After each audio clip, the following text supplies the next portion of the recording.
Back to our channel. Now we are going to start axilla. So you can see axilla is nothing but the armpit, and it's like situated in between the chest wall and the can say upper part of arm, right? So upper part of arm, and in between the chest wall you find the axilla. Actually you can see it's like a pyramidal shape, and it's between upper part of arm and chest wall, right? So this axilla is having some parts, like if you see this one, of course, like a triangular shape. In a triangle you'll have the apex, base, you'll have the lateral side, medial side, right? So like that only the axilla also have different boundaries. So if you see its apex, it's mainly upwards, right? Apex is upwards and medially towards the root of the neck. If you see medially, it is like you can see at the root of the neck, right? So medially towards the root of the neck. And if you see the base, it's mainly downwards. So this is about apex and base. So now we will discuss in detail of apex. Apex is actually a triangular interval. Till here you take, it's a triangular interval. So we'll see the apex in a reality manner, like in between the bones, what are there. So you can imagine this one. This is a first rib. So we are seeing a person from this side. This is a first rib. It's just from a normal anatomical position only. This is first rib, this is clavicle, and on back you have the scapula, right? So the normal anatomical position. So if you see the axilla, this will be the apex of the axilla. Here you can find out the apex of the axilla. So to the apex of the axilla, anteriorly you will find the clavicle, right? So this is a clavicle. So anteriorly to the apex you will have the clavicle, and posteriorly you will have the superior border of scapula, right? So the superior border of scapula, I can see it's mentioned here. So posteriorly you will have the superior border of scapula, anteriorly you will have the clavicle. You will have the posterior surface of clavicle, right? This is the anterior surface of clavicle. So posteriorly, if you remember, we are having an infraclavicular groove, right? So that posterior side is facing towards the apex. So apex of axilla anteriorly have posterior surface of clavicle, and on posterior side it has a superior border of scapula, right? And medially it has outer border of first rib. Of course this is medial side because sternum will be here, this is lateral side, right? So medially you'll have what, outer border of first rib, right? This first rib, it's a outer border of first rib. So actually the passage, this is forming like a canal, right? So there are this passage canal is called as cervico-axillary canal. Why? Because it's upper, you can imagine this is first rib means upper, you'll have the neck, from here you'll get the neck, right? So neck means cervical region, this is axillary, so hence the name cervico-axillary canal. So what are passing through this, that is important. You will have, of course, axillary artery here because it's apex and it's of apex of axilla. In the name itself you can see in the axilla, of course, the axillary artery should pass, and even the brachial plexus enter the axilla mainly through this canal. So you can see this apex, from here only it will enter the brachial plexus, start entering into axilla by means of this mainly apex, right? And the base, now coming to base, if you can imagine, it's better to see this diagram, right? So this is the base of the axilla. The base is downwards formed by skin, superficial fascia, and also axillary fascia. So actually the base is nothing but where you can touch it. Normally in the base you'll have some hair, and you'll also have the skin, you can palpate it, right? That is the base, that is nothing but the base. The base is nothing but, in general terms, not in anatomy, in general terms you call it as armpit, right? So that is nothing but the base. Now coming to the anterior wall, you can imagine it like a 3D structure, anterior wall, right? So the anterior wall is mainly made up of pectoralis major, of course. This anteriorly, what is this muscle? Pectoralis major muscle, right? And clavipectoral fascia is also present anteriorly. Clavipectoral fascia is mainly enclosing the pectoralis minor, subclavius, all deep to pectoralis major. Clavipectoral fascia, in the name, it's not anterior. Inside the pectoralis major muscle, you'll find this. I will show the diagram. You can remember it, right? Already discussed this. So this is a clavipectoral fascia. So it's mainly enclosing the subclavius muscle, and also it encloses the pectoralis minor muscle. So you can see it's continuous below the clavicle, and it will first enclose the subclavius, next it will enclose the pectoralis major and minor, and next it will be continuous with the axillary fascia. This is all the axillary fascia, base of the axilla, right? So this is pectoralis major. So back of pectoralis major, that is deep to pectoralis major, you will see this clavipectoral fascia. This is also present in the anterior wall of the axilla. So remember, anterior wall of axilla you have pectoralis major, and back of pectoralis major you will have the clavipectoral fascia.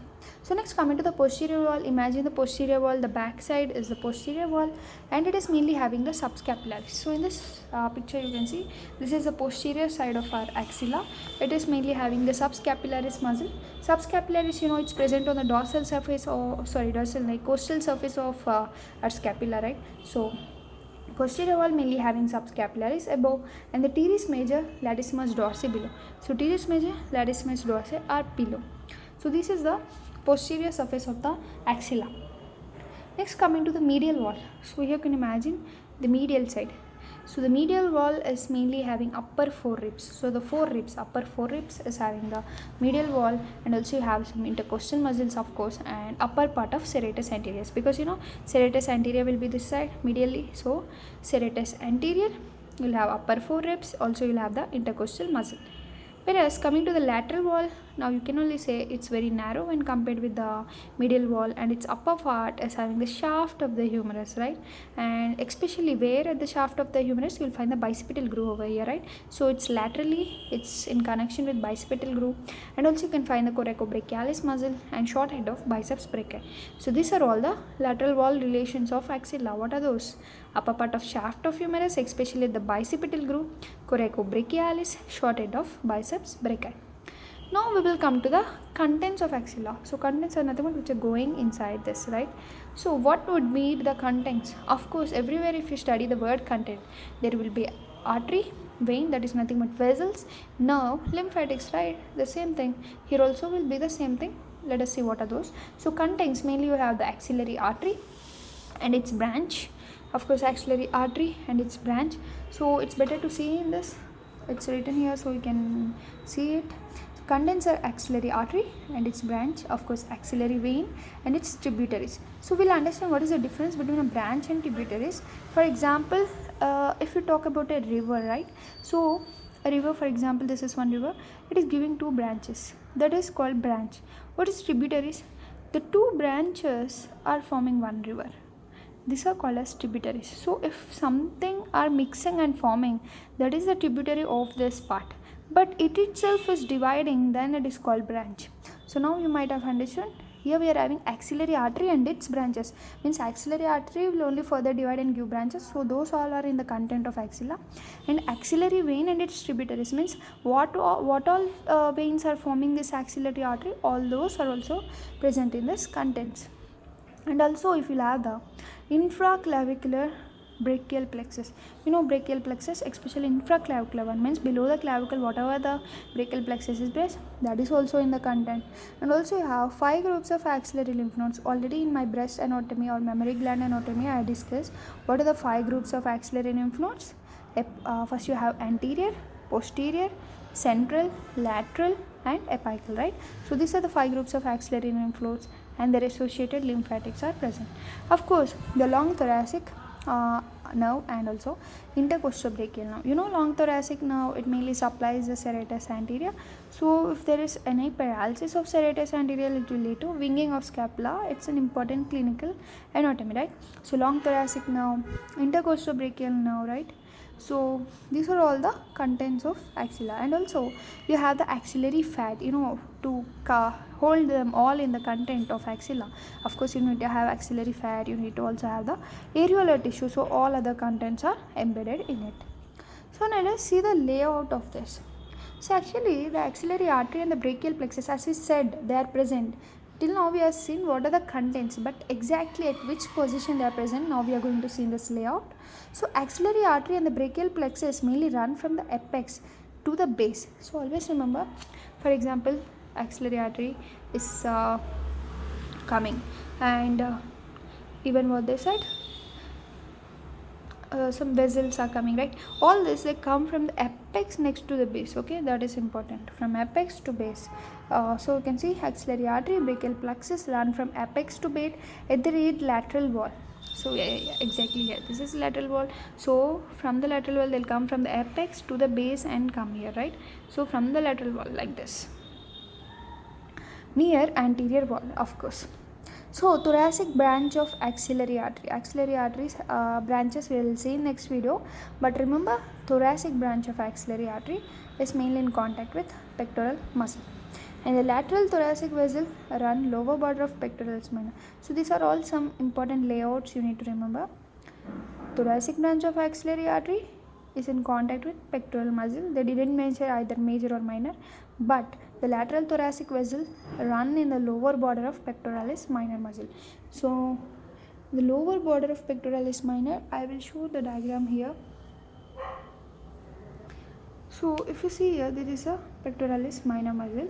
So at the lower border of the pectoralis minor muscle, you can see thoracic branch of axillary artery. Sorry, lateral thoracic vessel, right? Thoracic branch of axillary artery is in contact with pectoral muscle, that's it. So next we also have the subscapular vessels run along lower border of subscapularis. So it's very simple to remember. Lower border of subscapularis, subscapular vessels. Lower border of pectoralis minor, lateral thoracic vessels. In contact with pectoral muscle, thoracic branch of axillary artery. And next you also have, you can see the subscapular nerve and thoracodorsal nerve. These are mainly the thoracodorsal nerve is supplying to the latissimus dorsi. Why? Because you can name it simply thoracodorsal. Latissimus dorsi is on dorsal side, so it will supply that and cross the anterior surface of muscle.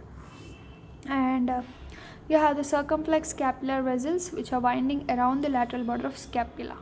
And axillary nerve and posterior circumflex humeral vessels pass backwards close to surgical neck of humerus. As a name only, you can see posterior circumflex humerus vessels, right? And also axillary nerve. So they pass backwards close to surgical neck of humerus. And medial wall of axilla is avascular, that is at the site of ribs, right? Except small branch from superior thoracic artery. So only superior thoracic artery is present on medial side of axilla. Then long thoracic nerve is a nerve to serratus anterior, descend on the surface of muscle. Next, intercostobrachial nerve pierce the anterior superior part of medial wall and cross the spaces to reach the medial side of the arm. So mainly intercostobrachial nerve is supplying the medial side of the arm.